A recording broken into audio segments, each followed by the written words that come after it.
Hi there, thank you for joining me to chat about this latest episode of Gold Rush, Season 14, Episode 11. If you're a fan of the show, go ahead and hit that subscribe button, and also let me know your thoughts on the episode. So in this episode, we see where Rick is concerned about the bacon strip being on its last leg. He needs to find another claim to mine next, at least before that runs out, so they don't have to worry about downtime where they're not in production. So he meets with Troy to walk around an area where he had ended his mining when he was on the claim, to show him where potentially he could start mining, so he doesn't have to go through a bunch of time wasted just guessing at where potential gold is. So he wants to work on where they know some gold is versus a new spot. So they walked the land and he showed them where, but he was like, look, I can't guarantee you're going to get the same results, but this is where we found this and this is where we found that. So anyway, we see where he is panning some dirt, and we didn't see, I don't think he said if this was from that area where he walked with Troy. At least if he did, I missed it. But I'm guessing that's where he got it from. And so when he panned it, he did find a couple flecks of gold in the dirt. So that's potential, and he feels like maybe that's where they're going to be able to mine next. So the guys are working on the bacon strip, and it looks like he has a new guy this week, a guy named Damien. He's young, 25, I think he said. And Rick was going to pretty much train him. I don't know, I can't remember how much experience he has, but I know he mentioned that Rick was going to teach him everything he needs to know. But he can drive the dozer, so he knows something at least.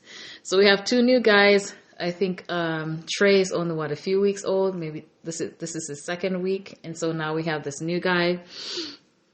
So anyway, the only memorable thing that happened next in the episode is where he was driving an excavator and he popped a track. And so the track just fell off. He couldn't do anything, so he had to call for help. And so they thought they had that fixed, but what do you know, shortly after he got going again, the tracks popped off again. So when I was watching this part, I was looking at it like, okay, this is fishy. It just looked as though somebody just put the tracks on and didn't do anything just to make it look like it was on. You know, like somebody's pranking or something. I just thought that in my head. I was like, that looks kind of funny the way it just fell off. But anyway, so they had to repair that a second time. And I guess second time's the charm, because they were able to get going in the dozer again. And after that, what else happened? I think that was pretty much the main thing. Not a whole lot happened in Rick's segment. At the weigh-in, we see where they brought in 32.56 ounces of gold, and that's estimated to be worth about $65,000. Rick brought in the prior week about 30, so this is a slight improvement over that. So everybody's trying to have a positive outlook, but it's much less than he wanted, and they're still behind their goal. But at least the gold that they're bringing in can cover some of their expenses, and it's better than nothing. So they have to get going on figuring out their next claim before the bacon strip runs out. At Indian River, Monica is doing her thing, getting things going, and one of the other employees, I think her name was Ruby. I hope I didn't get that wrong. But anyway, she's doing her thing, and she noticed torrents of water coming along, flowing down river. So it looks like some flooding is happening. She was like, wait a minute, what the heck's going on? And she jumped out her dozer, and she had to let Monica know, so she had to come investigate. And it looks like the creek is overflowing because of some flash flooding that's happening. This is the impression that we're getting initially. And then, of course, when that starts to happen, we see where Tony's coming over to see what's going on. Monica says that every time something bad happens, here comes Tony. He's like a micromanager, and she doesn't think he'll ever let anything go. She's supposed to be in charge, but of course he's got to come around. He comes around and look and say, oh, well, it's your problem, and takes off. And I was just like, what's the point? Do you not have anything else you need to do? Because he didn't help at all. He just like, okay, your problem. So anyway, they have to go ahead and build a road now because initially they had built this road over the culvert. Is that what they call it? The little pipe across the river. And now the river has broken. And so it's pretty much dissolved that. So they have to rebuild a new road and make it higher so that they don't have this issue anytime soon. So now everything has to stop. They have to shut down production to take care of this access road, because not only is the flooding coming down towards them, but also they wouldn't have any way out, in or out of the claim without that road. So they have to build that back up and get that taken care of. After they did that, then they're able to get back to work. Then at the end of the episode, we see where Monica mentioned about hearing that there's some moose around the place and that she likes moose. I guess there's a mama and the baby moose, so she went to go see it. She said something funny about if they want to hear a moose call, but it was not real. She was cracking up. It was some weird little thing that she said, but it really wasn't a moose call. Other than the flooding at the Beets. Oh, yes, I almost forgot. So anyway, after the flooding happened, Tony decides that he thinks that the water is coming from some other miner's settlement pond that broke. And so he feels like he needs to get that riverway diverted before it comes to his claim. So he's going to go see the neighbor. And guess who the neighbor is? The neighbor is Parker. So we see a flashback of 5 years ago when Parker went to go see him because he wanted to draw water from his claim. And Tony, being the cranky old man that he is, he was like, I can't give you permission without from the government. That's what he said, but Parker didn't care about that. He was like, are you seriously going to have my season shut down just because you won't let me draw water? And he was like, oh, well, sucks to be you. And so, yeah, so now the tables have turned, and now he's going to have to go to Parker to ask for a favor. Now, Tony was just so wrong and just bold in this moment, in this encounter, because you did him wrong the last time he came to you for a favor.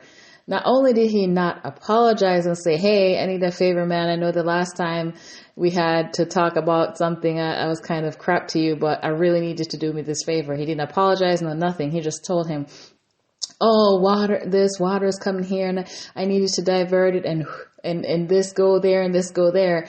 Nothing, no apology, no nothing. So he's just trying to boss Parker around, just telling him what he should do as if he's supposed to say, yes, sir, whatever you say, sir. So Parker told him, you just don't want this water to be your problem. And so Tony is telling him like, oh, just do this and do that and figure it out and let me know. And I'm like, what? Dude, you can't come over here and give orders. So anyway, so after he said that, he is rolling off in his truck and he was like, oh, it's the neighborly thing to do. So he's being smart and trying to guilt trip him into doing what he says. But if he wanted a favor, this is not the way about it. But anyway, Parker says that after he left in his little confessional, he says that Tony wants him to eat all this water, but he's not hungry. And this time, sucks to be him. I was just like, ooh, Parker's getting smart. I got a little chuckle from that. I was like, that's right. Don't let him run you over just because he's older than you. He's so grumpy. Just like, this is not the way to ask for a favor. But anyway, I think that was it for the Beets. They did their weighing and they had, 156? I think around 156 ounces plus ounces.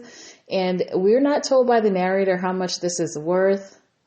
But they're kind of okay with it. They're still only 6%. I think the narrator said about 6% of the way to their goal. They're still well behind as well. And so Minnie was like, okay, now that we've weighed, get off your butts. We got work to do.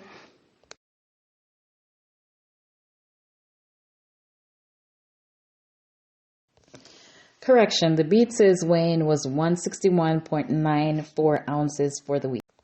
This week, we see where Mitch is working at Australia Creek. He said that he needs some bigger equipment to be able to meet the goal for the end of the week, and he's going to go talk to Parker. And considering the hefty goal that he has, he's supposed to have some things done by the end of the week.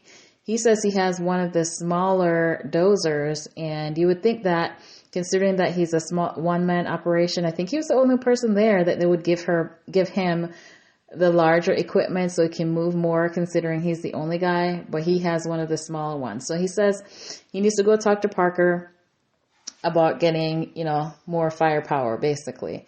So he had to stop what he's doing, hop in his truck to go see Parker. He mentions his concern and saying, in order for us to meet this goal that you want me to get done, I think he has 11 acres that he needs to clear, or what's the correct term, that he needs to get done, strip. And Parker was like, I think I agree with you, that with this smaller dozer, excavator, this is not going to work. So he mentions having a bunch of different, what do you call these? Equipment on the site, but a lot of them that came with the purchase, but they're not operational. So they're going to have to take parts from a couple different ones to make one, because one had a massive core that was there by itself. And I think maybe, they had gotten that just shortly before they had done the purchase, the prior owner. And maybe he had plans for that, but that was just sitting out. They had another excavator that wasn't operational. And then they had a bucket assembly. Is that what they call it? The blade part that's sitting there. So they had to kind of source and piece it together. And so this is how they come by the Frankendozer, because it's massive. The front bucket is humongous. So they decide this is what they're going to do to have the firepower that they need. And so they worked on doing that during this episode to put that all together to make this massive dozer. And what else happened in this episode? I think that was... Oh, yeah. So they got that Frankendozer running, and so they went to going back to Australia Creek, all these creeks, to get back going with the Frankendozer. So they started running that, and then it was Mitch and somebody else was there. So the other guy, I don't remember his name.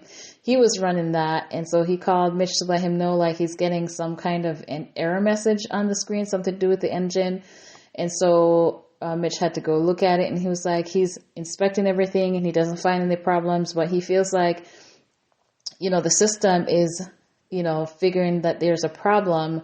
It's kicking out this error code, but he can't find any problems. So if he feels like it's erroneous, he's checking the air filter, and it looks like some aftermarket filter. So he decides that maybe that needs to be changed, and maybe that's attributing the problem, but everything else seems to be working as it should. So he changed that out, got that running again, and he was able to get that running clear without the error. So they're back running again, running that Frankendozer again. So then we're at Wayne Day, and so for them this week, they brought in 260.46, I believe that's around where they brought in, ounces of gold this week. We're told that this is worth about $480,000. So this is a great week for them. However, they have Dorado. This is where this came from. They're working on Australia Creek, and then of course Dominion Creek is still frozen and need to be thawed out. So this is the only place that's bringing in anything right now, but they're hoping within the next week that Australian Creek will be able to bring in some gold as well. So these were the main points of this past episode. Nothing too exciting, I don't think, other than the sassiness with Tony. But anyway, let me know your thoughts on the episode. Like, comment, and subscribe.